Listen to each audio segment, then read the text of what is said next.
మళ్ళా టీవీ ముంగడికి వస్తా అంతే కదా. కానీ తీన్మార్ మల్లన్న ఖాళీ ఉంటే మీరు ప్రమాదం ఉన్నట్టే చూస్తాం.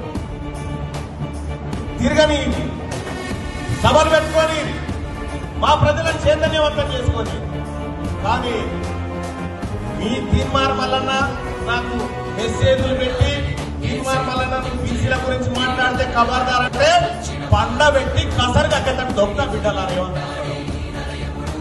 ఏం బీసీలు అంటే పిచ్చగాలనుకున్నారా?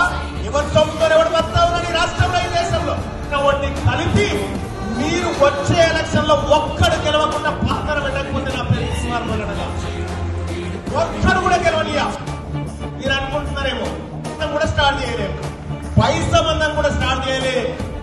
ఈ 42% రిజర్వేషన్ ఈ బీసీ బిడ్డలకు కల్పించకపోతే భూకంపం పుట్టిస్తా. ఇక్కడ తెలంగాణ రాష్ట్రంలో భూకంపం పుట్టిస్తా, రాసి పెట్టుకోండి.